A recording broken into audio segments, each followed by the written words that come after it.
Pwede na po natin tong iserve ang ating Loming Batangas. Hello mga manay! Welcome sa ating kusina at ngayong araw samahan niyo ako dahil magluluto tayo ng isa sa masarap at hinahanap tuwing maulan. At dahil nga malamig na naman ang panahon, o di ba? Ano ba yung mga gusto natin? Siyempre yung may sabaw, yung mainit, yung pagpapawisan ka kasi nga malamig, di ba? So ngayong araw, magluluto tayo o isi-share ko sa inyo ang short order ng Loming Batangas. Itong lomi na to ay isa sa dinadayo sa Batangas, kaso nandito tayo sa Bulacan, no? So ang hirap naman kapag pupunta pa tayo doon, pero kung may budget, bakit hindi? 'Di ba? Kasi mas andun yung original ng pagluluto ng lomi. Pero this time, hindi ko siya masasabing authentic kasi nandito tayo sa Bulacan. Pero isi-share ko lang sa inyo para naman sa mga viewers natin na natatakam sa Loming Batangas. So nandito na yung mga kailangan nating sangkap. Madaling-madali lang to. At dito nga, nagpapainit na po ako ng mantika kasi magpiprito tayo dito nung aking pinalambot na baboy at may na-slice na ako ditong atay na gagamitin natin pang toppings. So wag na natin patagalin dahil mainit na to, umpisahan na natin. So bali dito unahin ko ay itong aking napalambot na baboy. Ayan. Para ang gagawin natin is babagnitin natin.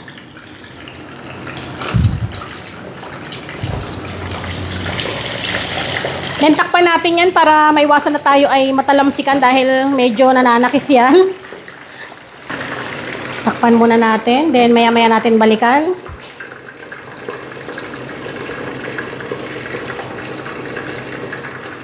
At dito habang tayo ay nagluluto ng ating karning baboy, so ipapakita ko muna sa inyo yung mga kailangan natin. So ito yung pang toppings natin. May prito na tayo ditong kikiam or minsan naglalagay pa nga ng Shanghai. So, maglagay tayo maya-maya. Meron din minsan siomai. Then, ito yung ating chicharon na may laman. Sarap nito. Ayan. Yung may laman na chicharon. Meron din tayo ditong binati na itlog. Sibuyas natin maya-maya panggisa. Meron din tayong anato oil. Ayan. Pwede rin naman cooking oil. Soy sauce. Then, pamintang pino. Meron din tayong cassava starch. Ito yung pampalapot natin. Pero kung wala kayo nito, pwede rin naman kahit cornstarch. Then, ito yung ating gagamitin. Yung Mickey noodles na pang lomi natin. Pero may nabibili po talaga sa Batangas na pang lomi na noodles. Dito, mahirap makakita nun. Kaya ito yung gagamitin natin. So, mas mainam. Ito po, ibantuan nyo ng at least 3 beses ng mainta tubig, hawhawan, tapos hugasan ng malamig na tubig para hindi siya maluto, para po matanggal yung kanyang anggo, kasi may amoy ito. Maglalagay din tayo ng, ito yung spring onion o dahon ng sibuyas, at meron tayong kaldo, ito yung magpapasarap din, yung pinagpakuluan ng ating baboy. So yan, para po may lasa, yung pinakasabaw ng ating lomi. So, yun lang yung mga kailangan nating sangkap. Pwede din kayong maglagay ng mga pampalasa na nais ninyo. Check na natin to. Madali lang to ito maluto kasi napakuluan na po ito. Malambot na tong karne natin. Kaya hindi na kailangan lutuin pa ng matagal. Ayan o. Pwede rin natin siyang i-double fry para maglutong lalo yung kanyang balat. Hanguin na natin, palamigin muna natin, then maya-maya natin i-double fry. Next natin, yung atay ng baboy. So, hindi natin to kailangan lutuin ng matagal. Saglit na saglit lang para hindi siya tumigas at juicy pa rin yung atay ng baboy. Takpan natin. So, pwede na natin tong hanguin. Hindi na natin kailangan na hintayin pa na mawala yung tunog-tunog na yan. Kasi magdadry yung atay ng baboy. Para juicy pa rin siya, hindi siya titigas. Then, set aside muna natin to. Pahingahin muna natin yung naprito nating baboy. bago natin isalang sa pangalawang beses. Ngayon, punta na tayo sa pangalawang pagpiprito natin ng ating karne. So, pinainit natin yung mantika. Kailangan mainit na mainit para maganda yung alsa nung kanyang balat or magpuputok-putok yan na parang chicharon. So, kailangan ipahinga nyo talaga bago nyo i-second fry.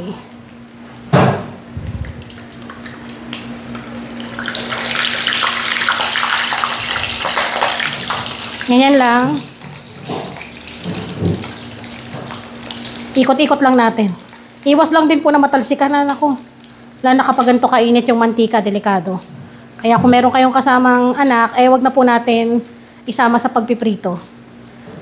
Pagluluto natin. So yan, kapag lumulutang na siya, pwede na natin hanguin ng dahan-dahan.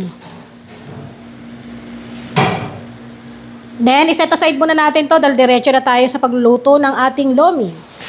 Ngayon, eto, nakapagsalang na ako ng ating kawali. Naglagay na rin po ako ng mantika.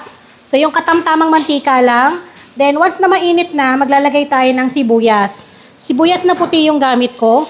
Hindi tayo dito gagamit ng bawang. So, walang bawang po ang loming Batangas. Lagi kaming pumupunta ng Batangas, mga manay. At isa yan sa talagang hilig ko kapag nagagawi kami doon. Naghahanap talaga ako ng lomihan o tindahan ng lomi. Kasi syempre nandun ka rin naman, oh.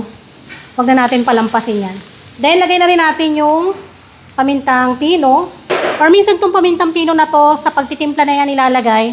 Pero, para may lasa na, lalagay ko na rito kasi short order itong ating ginagawa.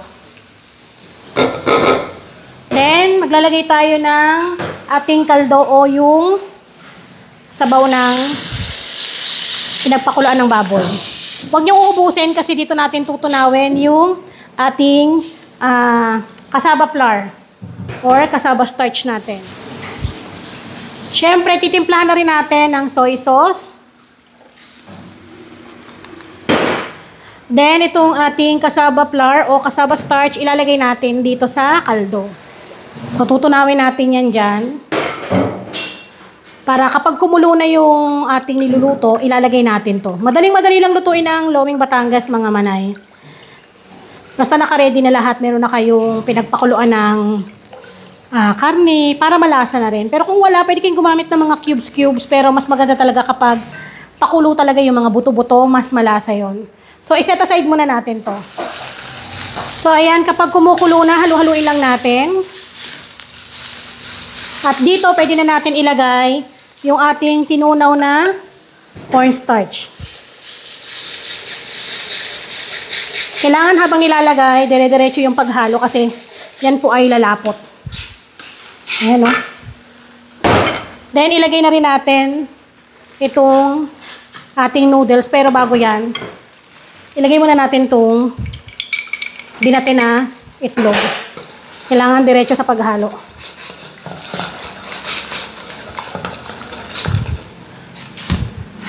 Ayan, o. Lalapot pa yan. Kaya ilagay na rin natin itong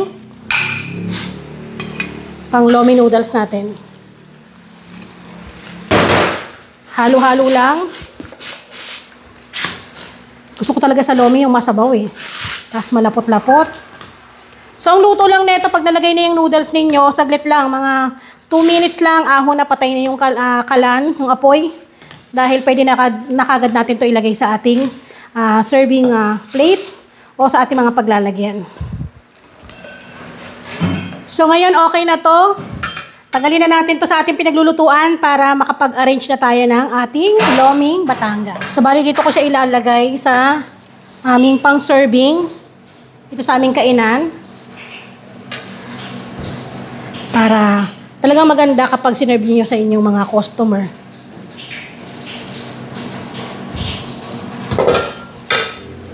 So, bali ito pong ating ginawa ay good to 3 to 4 person ang pwedeng makakain ng ating overload na lomi. Lalagyan natin ng chicharong baboy. Maganda po kasi talaga kapag masabaw-sabaw kasi sisip-sipin niya yan mamaya. Then, yung ating bagnet. Masarap to kapag meron kang mainit na pandesal. Then, yung atay. Yung isang serving nito is 210 pesos. Marami na po ito, ha. Tapos, meron tayong egg. Ayan, kailangan may itlog. Then, yung ating kikiam. Pwede kayo maglagay ng Shanghai. Tapos, meron din naglalagay siomai. So, nasa inyo kung ano mga gusto nyo ilagay na pang toppings. At syempre, maglalagay din tayo ng spring onion. Ito ay optional. Pero pag sinaserve sa amin to, nilalagyan talaga namin ng yung toasted garlic para mabango. So, lagyan natin. Para kapag sinerve ninyo sa customer ninyo, talagang yung amoy ng toasted garlic, amoy na talaga. Malasang malasa. Naku. At alam nyo ba na masarap to ka-partner na nilalagyan or hinahaluan ng sibuyas, sili, at kalamansi. Yun yung masarap nito kapag kumakain ako nito. Then, maglalagay na rin tayo ng ating kalamansi. 3 pirasong kalamansi. Ganyan. At pwede na po natin tong iserve ang ating Loming Batangas. So tara, kain po tayo. O, diba? Pwede na tayong kumain ng lomi. Kahit nandito ka sa Bulacan or kung nasan ka man, basta meron ka mga sangkap na to na kailangan natin, ay, panalo. Yung kasama ko nagkukutom. Ayan, o. Ay, pag eto lang talaga. Wala po akong nilagay na mga kung anong pampalasa, ha, nakita ninyo. Pero, basta kayo na po humusga, sigurado magugustuhan nyo to. Kasi mga nagpapalasa rito, maglalagay ka ng toyo, toyo mansi, tapos, lalagay ka ng sili, tas yung murang sibuyas. Panalo na yan. Lagyan natin ng egg.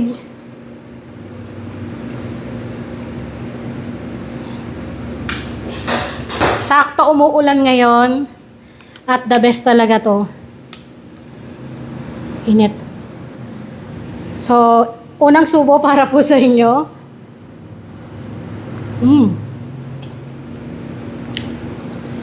Masarap po talaga kapag kaldo o yung pinagpakuluan ng baboy, yung inyong gagamitin. O yung mga buto-buto, yun yung gamitin nyo. Para malasang malasa. Parang gusto ko ng monay. Ang lasa. Panalong panalo. Ang sarap. Isipin mo, ang laki na ito, oh. Yung 4 na tao, yung malakas ng kumain, ha. Pero kung ba konti-konti lang, kasya to hanggang 5 o 6 na tao. Sa halagang 210 pesos, hindi na masama pag ganito yung isi-serve sa'yo.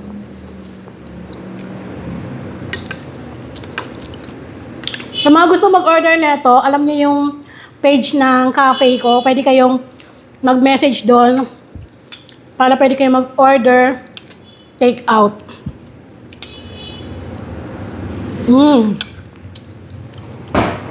So ayan mga manay, hanggang dito na lang itong aking video na to.